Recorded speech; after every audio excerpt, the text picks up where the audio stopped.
So the order that we go through are formation and geological processes, lake habitats and morphometry, how they stratify, and then how water moves in lakes. So most lakes are small, a few lakes are large.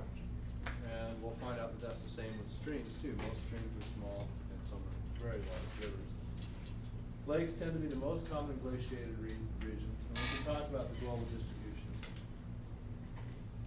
There's several ways that lakes form, and these really alter the shape and the age of a particular lake.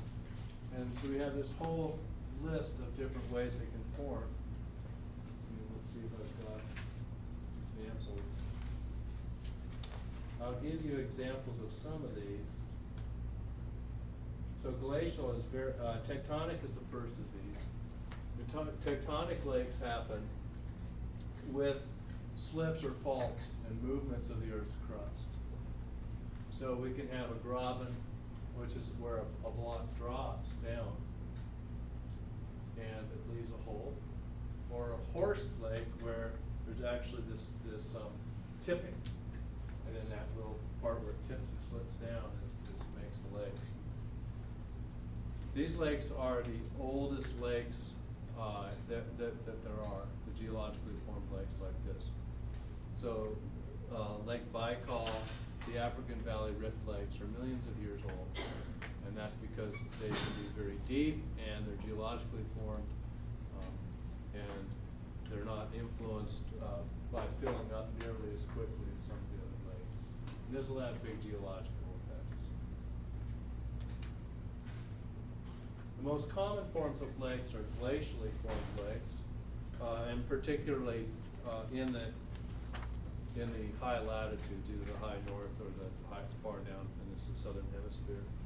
And this figure illustrates several aspects of formations of glacial lakes. So when a glacier comes down, it's continuously scooping materials and flowing. And you can see in the top figure here, there's actually a place where it kind of comes down almost like it's a waterfall, although it's flowing very slowly, and scoops out a depression, and then it goes over the sill and comes down. And then as it does this, it's grinding up material and taking it down and depositing on the edges and the bottom. And these are called moraines. When the glaciers recede, they leave behind materials. And so they have this terminal moraine right here, where it's maybe stalled for a while and it's stacking stuff up as it melts on the front. And it's stranded an ice block back here as it went, that was sort of buried and insulated in the glacial tilt. So this ice block that was stranded melted and formed this little kettle lake, or pothole lake. And this is typical of, say, the prairie pothole region, where there's many lakes that have been formed this way. And as the glacier moved back, it also left this dam, essentially. And this is a terminal moraine at one point, and then this becomes a blockage that holds water back. And then this part up higher that was sort of almost like a waterfall of ice and a plunge basin becomes a cirque lake. Right, so it's scooped out. And these are often high in mountainous areas, and you'll have this sort of amphitheater look of all the glaciers coming in from outside and causing these series of lakes. Did you call them a cirque lake? Cirque, C-I-R-Q-U-E.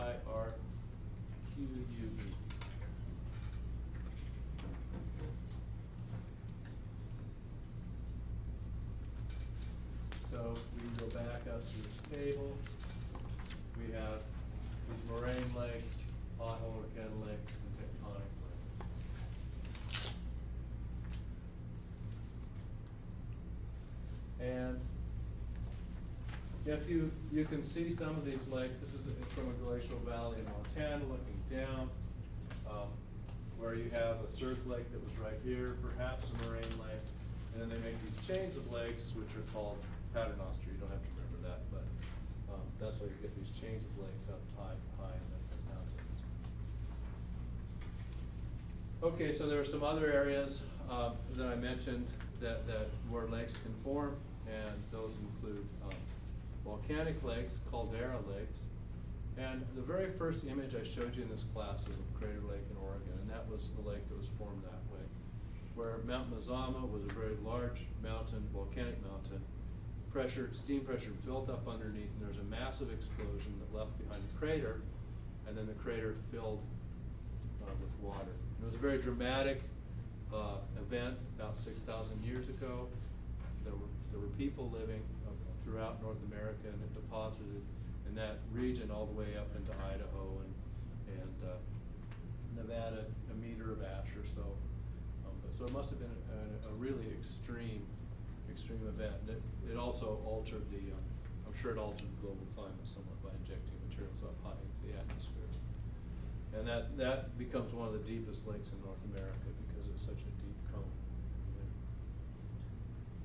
Landslide lakes also can occur where if you had, for example, a large piece of this mountain that came down the side, it could actually form a dam and dam off a lake. And those are not super common, but there are some fairly large and deep lakes that are formed that way.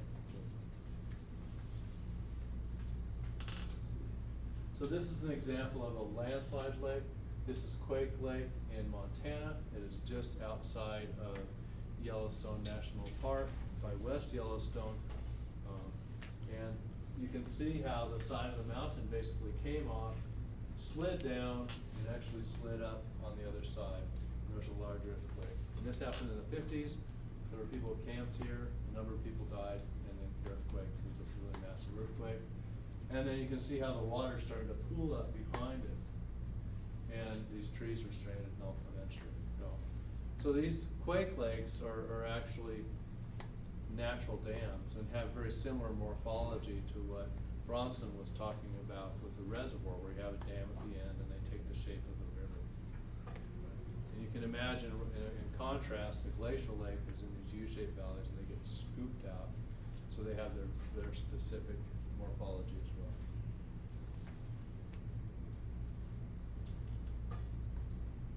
Let me go up and make sure there's no more. Okay, so we've gone through Earth's Lake, Volcanic. There's a couple more lakes that we can talk about just briefly. When we talked about sinkholes that occur in karst regions, and if that sinkhole occurs and water fills it up, there can be a lake there. And so there's actually a lake on I-70 as you get out near past Hayes, and it's just right next to the highway, where there's just this little pond that's always there, right by an exit. That's actually a dissolution lake that's formed that way. In that case, just it didn't dissolve limestone; it's dissolved down into the glacial till there. Oxbows. We'll talk about that when we talk about rivers. As rivers meander and move across the landscape, they leave behind bits of themselves, and those oxbows essentially become lakes. Those lakes don't last very long because they're quite shallow, and they're short-lived in time. Those are essentially, in this region right here, the only kind of natural lake that we have, because the glaciers never made it quite this far south. Because of the geology, we don't have really big sinkholes, and we really don't have many other ways for lakes to form. So those are the common ways right here for lakes to form. There are also other ways for lakes. I won't test you on this, but it is somewhat important. These aeolian lakes are one in deflation basins where wind actually scoops out areas, and there's a number of those out in western Kansas that form wetlands that probably are formed or at least maintained by wind in part, and then also they think by dissolution, by the water coming down into the aquifer and dissolving materials out as it moves down into the aquifer. Okay, so now we can talk about how common different kinds of lakes are and what their sizes are. So you can see that we have the total surface area in the world of these different kinds of lakes, right? And there's these ranges of surface areas here on the x-axis. And we have on here the total number of lakes. And like I said, to begin with, there's more small lakes than big lakes. This is these axes are are logarithmic, right? And you see that there's very few large lakes of any of these types, tectonic, glacial, or fluvial. But the surface area, total surface area, can be quite high, even though there's very few large tectonic lakes. The ones that are there are really big. So the very biggest lakes on Earth, like I call, are tectonically formed in the Black Sea. Glacial lakes, there's none in this very largest this class, but basically the Great Lakes of North America and the Slave Lake, Greater and Lesser Slave Lake, sort of dominate this kind of, where we have these few really large lakes. These fluvial lakes, which are again the river oxbow lakes, fluvial meaning river flow, they're up to a certain size, but there's very few large fluvial lakes that are formed by ocean rivers, even though there's quite a few of them on the landscape. Okay, so the way the lakes form determines their size and the numbers that there are on Earth. And then we go back to this figure that we've seen several times.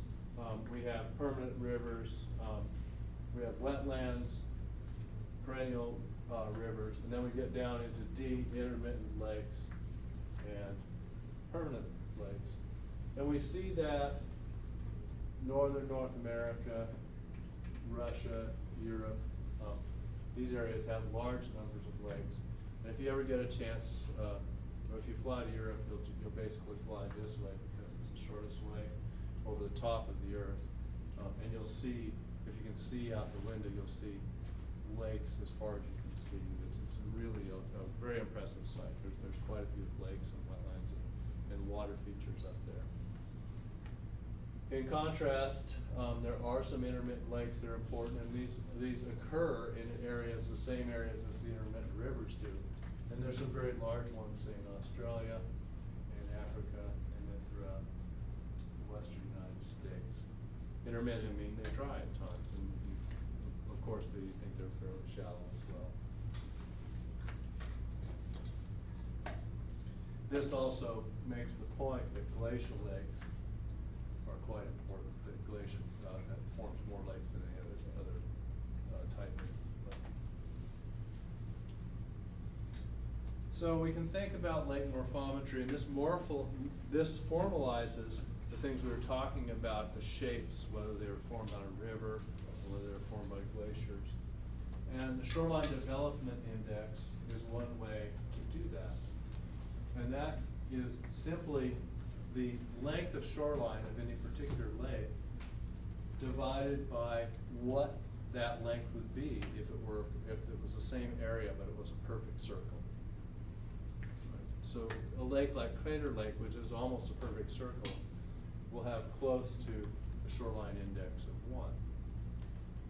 A lake like Milford or Tuttle that are much more spread out and dendritic because they're dams will have higher shoreline development index. And there's an example of calculating lakes and what their shoreline development index is. So this actually has direct effect on the productivity of the lake. That if you plot a bunch of lakes, shoreline index, and the productivity of a bunch of lakes, you'll find out the higher the shoreline index is, the more eutrophic lakes tend to be.